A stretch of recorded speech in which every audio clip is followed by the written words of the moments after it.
Kitaka maisha ya mtu kuyadefine, mwangalie upakuaji wake wa chakula. Yani mkiwa kwenye meeting, kwenye vikao, kwenye nini, yani namna anavyopakua chakula ina define maisha yake yakoje. Wale wenye maisha mazuri ataweka kamguu kamoja ka kuku, mchele kidogo, na kanini kidogo, anaenda kukaa. Lakini wale ambao hatuna uhakika wa kesho, tunaliambia tumbo tulia. Hapa tumepata neema na hatujui tutaipata lini tena. Kwa hiyo pakua kwa uwezo wako wote.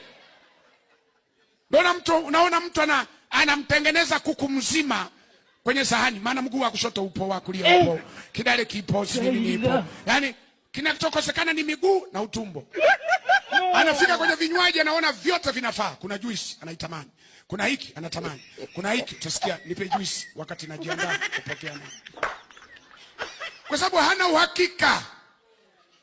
Amen.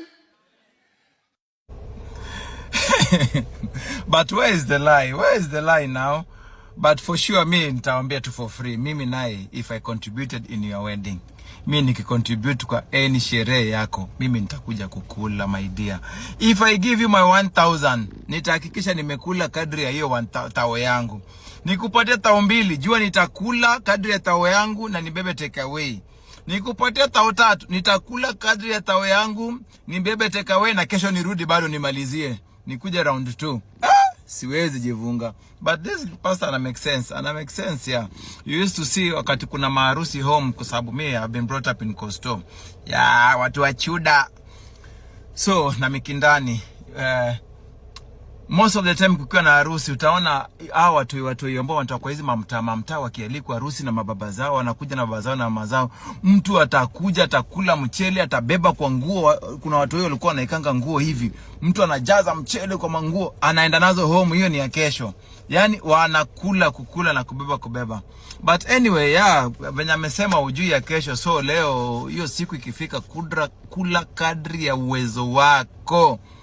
But let me tell you guys, usijivunge kama umechangia. Kama umechangia mama, ukiitwa sherehe, wewe kunywa. Hata usitaki kujua. Kama wewe ni tangi huwa kwa bia, kunywa hata 20. Ndio next time wakiitisha mchango tena watajua kuwa watu wanakunywa kadri ya venye wamechanga. Ya, ukiitwa baby shower, hata pampers beba hata 2. Wanaambia hata wewe pia kuna mtoto kwa nyumba. Kwa nini utolee mtoto 2 kisha unatoka hapo umeonja tu fruits 2? Haiwezi.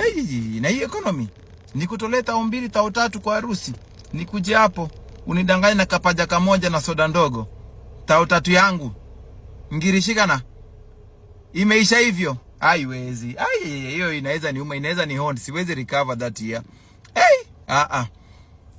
The meaning of sherehe, meaning ya harusi ni ufika huko kula mchele, ukinai kula uache. Hapo ndio nimepiga sherehe. Ya. Hiyo ndio. Hata kuna watu wanafikanga kwa matanga, juu alitoa pesa, lazima anataka kukula kadri ya uwezo yake. So wewe pastors tuletee bana. Pastor Mugogo, sisi tutakula kadri vile tumelipa. Ukilipa unakula kadri ya uwezo wako. Limit haikuandiki uso ya maskini na tajiri. Hata matajiri wanakulanga wengine hata kushinda mchwa. Unajua maskini wengi by the watu wajuangi, watu ambao wana doa wakulangi sana kwa sababu tumbo yao ni ndogo, imeshazoea kula kitu kidogo. Hao watu ambao wako na pesa mingi ndio wanakula kwa sababu tumbo ni kubwa hivi. Inataka vitu, inataka chakula. So sijui where is the line. But mimi naye expect nitakula nikichanga. Don't be surprised, nitakula.